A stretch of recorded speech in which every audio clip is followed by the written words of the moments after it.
Good afternoon. This is Leslie Hollins, and once again, I would like to thank you for joining me. Don't forget to hit like and subscribe. Today, I'm just going to talk to you about grief and how grief is for everyone, and no two people experience grief in the same manner. There are various stages and responses to grief. Research has shown that shock and numbness immediately follow death. So the person grieving may feel numb as well as not accept death has occurred. The person not acknowledging death desires for the dead person to return, to fill a void. They feel left behind by the person dying.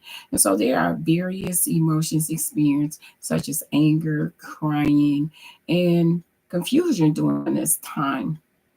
Grieving can affect a person both physically as well as psychologically. So, one of the stages is denial, and this is where we may minimize grief where a person may refuse to accept the fact that a death has occurred. And then there's the stage of anger, and anger is the stage where we may ask why this is happening to me. So, when a person may, a person could become angry at others or themselves during this stage. um, I have had the opportunity, misfortunate, to observe people experience anger on numerous occasions while providing spiritual care. So there's times when family members have become enraged to the point that they started banging on walls, cursing the doctor out, becoming accusatory towards the doctor and other family members.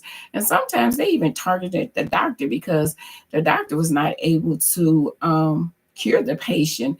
And then there's this stage of bargaining, and this is a stage of grief that a lot of questions of what ifs and if only statements. This stage usually is where the person looks towards a higher being for a miracle to take place.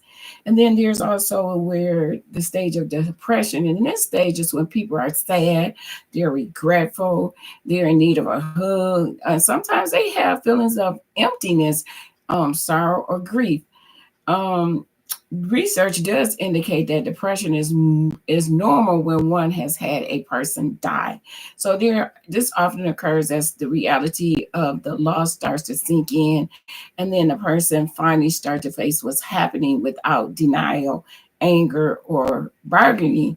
Depression can make a person feel sad, hopeless, as well as alone. So they may even isolate themselves from others to withdraw from activities that they used to enjoy. They may start to think things like, um, I don't know how to go on, or what's the point? While it is uncomfortable feeling deep sadness or depression, it is common and understandable part of the grieving process and can offer important insights into the loss. So accepting loss doesn't mean that we won't still occasionally feel pain. So instead, acceptance about not resisting the reality of the loss and understanding that lives have changed or will change in challenging ways. Moving into the acceptance stage can pave the way for positive and healthy feelings of gratitude, love, and deepen love and connections. So, for example, accepting the death of a loved one might look like feeling grateful for the time you have had to share together, even if you miss them. And then again, I want everyone to remember that everyone's experience with grief is distinct, and there's no specific